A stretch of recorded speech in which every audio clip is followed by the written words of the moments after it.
안녕하세요. 일상생활에서 우리는 수없이 현금 거래를 하고 결제 수단으로 신용카드를 사용하며 금융기관의 계좌 이체를 빈번히 하게 되는데요.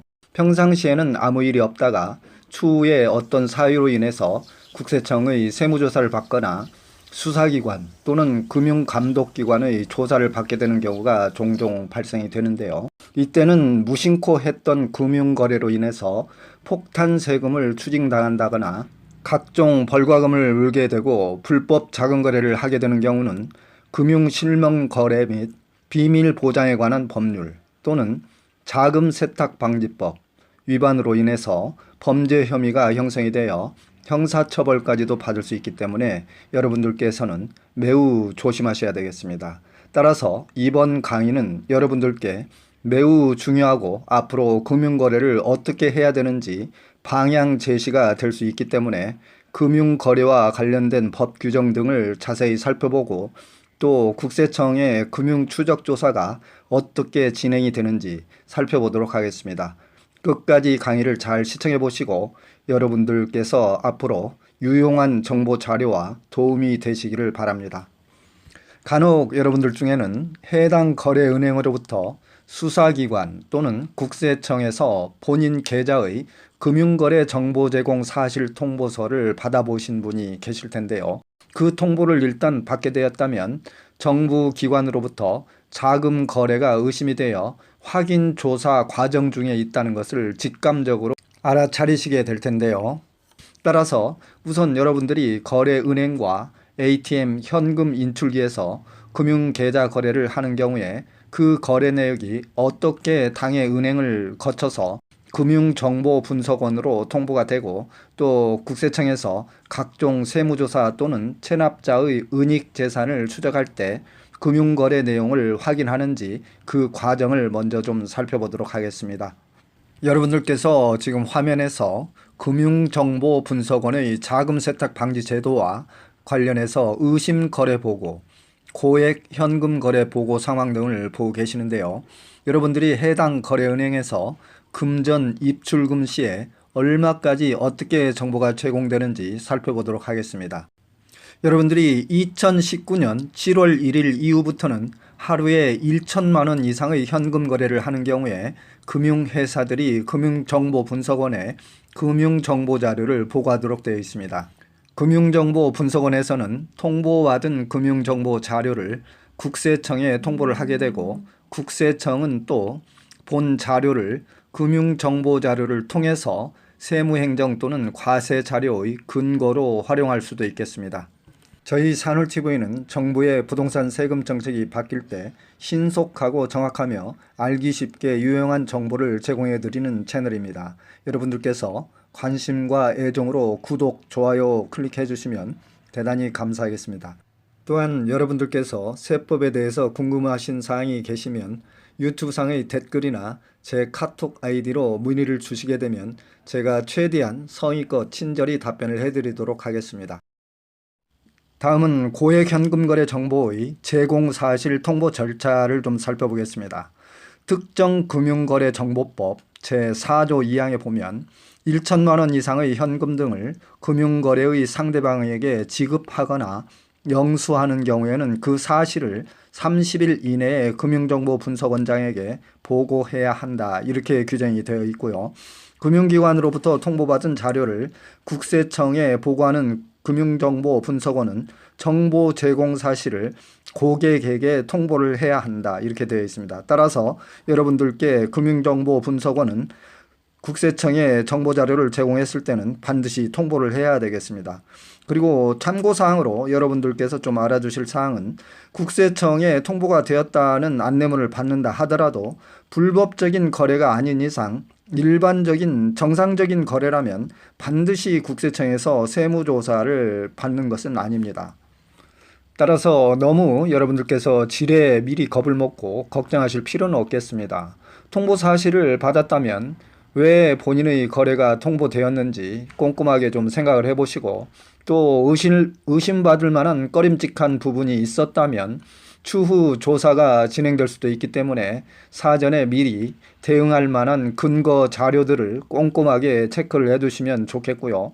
그리고 금융거래에 있어서 1천만 원 이상 통보되는 금액이라고 해서 일부러 쪼개서 거래하실 필요도 없겠습니다. 예를 들어서 부동산 매매 잔금을 치르는데 몇 억이 잔금으로 치러야 되는 상황에서 일부러 그 금액을 1천만 원씩 쪼개서 인출할 필요는 없겠습니다. 그 돈이 정상적인 거래로 떳떳한 거래였다면 굳이 숨겨야 할 이유가 전혀 없겠습니다. 다음은 고액 현금 거래 보고나 통보 대상인 1천만 원 기준과 사례를 살펴보겠습니다. 1천만 원 기준은 하루 동안 거래하는 현금 기준이며 1천만 원 이상인 경우에는 입금과 지급을 따로 계산을 하겠습니다. 예를 들어서 하루에 입금 500만 원, 출금 500만 원인 경우에는 해당이 되지 않겠고요. 입금을 동시에 1천만 원 이상 또는 출금을 동시에 1천만 원 이상을 한 경우에는 하루 거래 금액을 가지고 판단을 하겠습니다. 그리고 은행 지점이나 CD기, ATM기에서 이용하는 경우에도 동일하겠고요. 외화를 원화로 환산해서 1천만 원이 넘으면 역시 동일하겠습니다. 수표를 현금으로 교환하는 경우에도 1천만 원 이상인 경우에는 동일하게 적용이 되겠고요. 다만 여러분들께서 좀 알아주셔야 할 것은 보고 제외되는 경우가 있게 되는데요. 세금이나 전기세, 공과금 등을 수납하는 경우나 자신의 통장을 온라인으로 타인 계좌로 직접 보내는 행위 또는 인터넷 뱅킹이나 스마트폰으로 송금 시에는 제외가 되겠습니다. 여러분들께서 혼동하실까봐 잠시 부연 설명을 좀 하자면 하루 동안의 입금액 기준, 출금액 기준으로 1천만 원이 넘지 않아야 된다는 것이고요. 입금과 출금은 각기 별도로 계산을 하기 때문에 입금액 총액과 출금액 총액은 별도로 계산한다는 것을 알아두시면 되겠습니다. 또한 개인 간의 물품 대금을 현금으로 거래한다거나 은행 예금에서 출금하는 경우에 현금 대신에 수표로 인출하는 경우에는 보고 대상에서 제외가 되겠고요. 가지고 있는 수표를 은행에 가서 현금으로 1천만 원 넘게 교환을 할 경우에는 보고 대상이 된다고 이해를 하시면 되겠습니다. 다음은 국세청 세무조사 절차와 종류, 과정을 좀 살펴보겠습니다. 세무조사라는 것은 국민의 납세 의무 이행을 위해서 세법에서 정한 규정대로 조세 채권을 명확히 하기 위해서 조사 공무원이 각 세법상의 질문조사권이나 질문검사권에 의해서 장부, 서류, 기타 물건 등을 검사, 조사, 확인하는 행위라고 말할 수 있겠는데요. 세무조사 종류는 일반조사, 조세범칙조사, 특별조사, 기획조사, 수시조사, 정기조사 등 여러 가지 종류가 있겠는데요. 통상적으로 일반조사나 수시조사, 정기조사에서는 금융조사를 병행하지 않겠으나 특별조사나 조세범칙조사, 기획조사 등 세금 탈루 혐의가 명백하다거나 중대한 경우에는 금융조사를 병행하는 경우가 많습니다. 그리고 중요한 세무조사는 각 지방국세청이나 국세청 본청에서 실시를 하며 일반 조사 같은 경우는 통상적으로 각 주소지 관할 세무서에서 진행하는 경우가 많다고 보시면 되겠습니다. 다음은 국세청에서 세무조사를 하는 경우 금융조사 과정을 거칠 수밖에 없는 필요성을 좀 살펴보겠습니다. 정상적인 장부나 증빙으로서 매매 거래가액 또는 자금 결제 금액이 명확하지 않은 경우 객관적이고 정확한 과세 근거 확보를 위해서 예를 들자면 A라는 사람이 부동산 매매가액을 10억으로 신고한 경우에 국세청 직원이 확인을 해보니 현재 주변 시세는 15억 정도라고 한다면 금융조사를 통해서 실질 거래가액을 확인할 수밖에 없는 것입니다. 다음으로 금융조사 대상자와 범위를 좀 살펴보게 되면 당해 거래와 관련해서 이해관계인의 가족이나 거래 상대방 전부의 예금 거래 내역을 추적 조사를 하는 것입니다. 따라서 여러분들께서 평상시에 금융거래를 할 때 아무 생각 없이 타인의 자금 또는 가족 중에 본인이 아닌 배우자나 자녀, 부모 등의 자금을 함부로 본인 계좌에 입금을 하게 되면 평상시에는 아무 문제가 없다가도 어떤 계기로 인해서 세무조사 등을 받게 되면 본인 가족은 물론 친인척, 거래한 제3자 등까지도 모든 계좌의 금융거래 내역이 추적이 되어서 불똥이 엉뚱하게 튀게 되므로 평상시에도 늘 금융거래를 하실 때는 여러분들께서 매우 유념을 하시는 게 좋겠습니다. 여기서 제가 국세청에 현직에 근무를 하면서 실제 있었던 사례를 좀 여담으로 말씀을 드리면, 제가 세무조사를 집행을 하면서 금융거래 입출금 내역을 모두 확인을 하다 보면 엉뚱하게 조사 대상자가 아닌 제3자의 수상한 자금 거래가 발견되어서 세금을 추징당하는 사례가 종종 있게 됩니다. 이렇게 되면 본의 아니게 본인의 세무조사로 인해서 제3자까지 피해를 줄 수도 있다는 것을 여러분들께서는 좀 유념을 해주시는 게 좋겠습니다. 다음은 국세청에서 국민의 개인금융계좌 정보를 조회하고 확인하는 방법을 좀 살펴보겠습니다. 계좌를 조회할 수 있는 근거로서는 각종 세무조사 시 국세청은 과세 근거 확보를 위해서 상속, 증여자, 체납자의 금융재산 현황을 확인 조회할 수 있는 것이고요.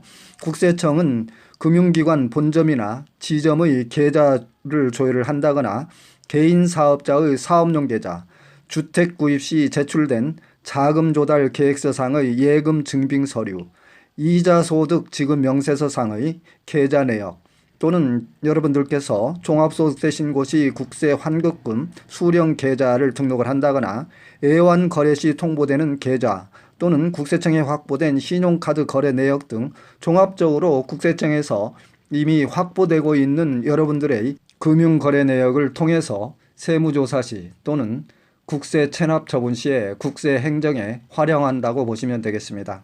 따라서 결론적으로 좀 말씀을 드리게 되면 여러분들의 금융거래 내역은 국세청 또는 수사당국 등에서 필요한 경우에는 얼마든지 현미경처럼 금융거래 내역 전부를 명확하게 꿰뚫어 볼 수 있다는 것을 염두에 두시고 항상 금융거래를 할 때는 그 점을 유의하시면 좋겠습니다. 간혹 국세청에서 세무조사를 하는 경우에 금융거래 내역을 추적을 하다 보면 소득이나 재산 상태로 보아서 능력이 전혀 없는 부녀자나 자녀들의 명의로 고액의 은행 예금, 주식, 채권 등이 발견되곤 하는데요. 이때는 그 자금에 대해서 예금주의 소명을 받게 되고 입증 책임은 전적으로 예금주에게 있기 때문에 명확히 예금주가 해명을 하지 못하거나 누군가로부터 수중받은 혐의가 추정되는 경우에는 국세청에서는 증여 추정의 원칙, 즉 상속세 및 증여세법 제45조 다음 항목에 의해서 증여세를 과세하게 되는데요.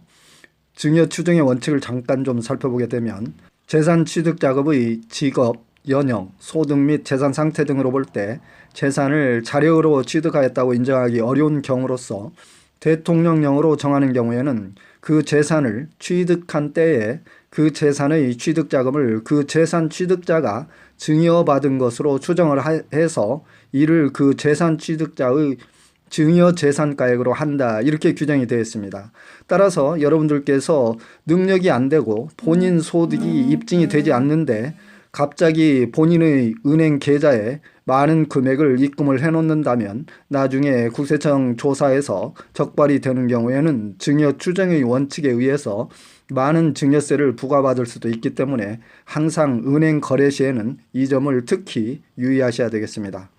이제 마지막으로 여러분들께서 금융거래 시 특히 주의하셔야 될 사항을 몇 가지 알아보고 강의를 마치겠습니다.